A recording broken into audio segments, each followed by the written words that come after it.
CPIയെ അപമാനിക്കാൻ കിട്ടുന്ന അവസരം ഒന്നും തന്നെ CPM നേതാക്കൾ പാഴാക്കാറില്ല.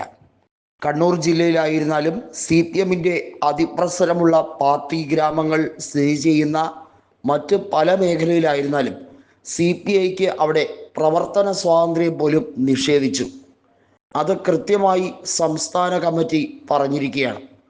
CPMന്റെ സംസ്ഥാന കമ്മിറ്റി സമ്മേളനം ഉൾപ്പെടെയുള്ള കാര്യങ്ങൾ കൊല്ലത്ത് വെച്ച് നടക്കുമ്പോൾ അതിൽ CPMലെ നേതാക്കൾ മാത്രമല്ല തിരുത്തൽ ശക്തിയായി വരുന്നത്. CPIയിൽ ക്ഷണിക്കപ്പെടുന്ന വ്യക്തികൾ കൂടി അതിനകത്ത് തിരുത്തൽ ശക്തിയായി മാറിക്കഴിഞ്ഞിരിക്കുന്നു എന്നുള്ളതാണ്. എന്നാൽ CPMനെ നന്നാക്കിയാൽ നന്നാവും എന്നൊരു പ്രതീക്ഷ വേണ്ട എന്ന് മുതിർന്ന CPI സംസ്ഥാന സെക്രട്ടേറിയറ്റ് അംഗം കൂടിയായിരുന്ന പന്ന്യൻ രവീന്ദ്രൻ പറഞ്ഞിരിക്കുകയാണ്. അദ്ദേഹം പറഞ്ഞത് താൻ തിരുവനന്തപുരം ലോക്സഭ പ്രതിനിധിയായിരുന്ന ഒരു വ്യക്തിയാണ്. അതായത് അതിനുവേണ്ടി കൃത്യമായി തിരുവനന്തപുരം ജില്ലയിൽ ഓരോ മേഖലയിലും തൻ്റേതായിട്ടുള്ള വ്യക്തിമുദ്ര പതിപ്പിക്കാൻ പരമാവധി ശ്രമിച്ചിട്ടുണ്ട്.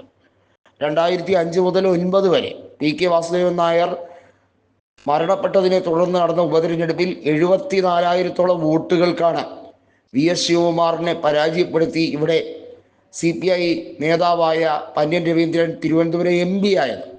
അങ്ങനെയുള്ള 4 കൊല്ലത്തെ MP സേവനം മാത്രമാണ് പാർലമെന്ററി ജീവിതം എന്ന് പന്ന്യൻ അവകാശപ്പെടാൻ കഴിയുന്നു. ആ പന്ന്യൻ രവീന്ദ്രൻ കൃത്യമായി പറയുന്നു, തന്നെ തോൽപ്പിക്കാനും നാണം കെടുത്താൻ പരമാവധി വോട്ട് കച്ചവടം നടത്തിയ CPMുമായി ഇനി ഒരു ധാർമ്മികതയുടെ പേരിലും അവരുമായി സഹകരിക്കേണ്ട കാര്യമില്ല. LDFിലെ 2 ഘടകകക്ഷികളാണ് എന്ന് പറയാൻ തന്നെ നാണക്കേട് തോന്നുന്നു. അത്രമേൽ CPIയെ കുത്തി നോവിച്ചിരിക്കുന്നു എന്നും യുവ നേതാക്കൾ CPI കൃത്യമായി പിരിച്ചുവിടണം എന്ന് പോലും പറയുന്നത് എന്തുകൊണ്ടാണെന്ന് മനസ്സിലായി കഴിഞ്ഞിരിക്കുന്നു. CPIയെ നയിക്കുന്ന നേതാക്കളിൽ പലർക്കും സങ്കുചിത ചിന്താഗതിയാണെന്നും പന്ന്യൻ രവീന്ദ്രൻ ഉറക്കെ പറഞ്ഞിരിക്കുകയാണ്. നിലവിൽ VS സുനിൽകുമാർ ഉൾപ്പെടെയുള്ളവർ കൃത്യമായി പറഞ്ഞിരിക്കുന്നത് UDFിലേക്ക് പോകണം, LDFിൻ്റെ രാഷ്ട്രീയത്തോട് യോജിക്കാൻ കഴിയില്ല. അതിന് കാരണമാകുന്നത് LDFിൻ്റെ സംവിധാനം, മുന്നണി സംവിധാനം ശരിയല്ല. LDF കൺവീനറായിരുന്ന EP ജയരാജൻ എങ്ങനെയാണ് BJPയുമായി സഹകരിച്ചത് എന്നുള്ളത് എല്ലാവർക്കും അറിയാം. ഇപ്പോൾ വലിയ തോതിലുള്ള പൊട്ടലും ചീറ്റലും ഉടലെടുത്തു കഴിഞ്ഞിരിക്കുന്നു.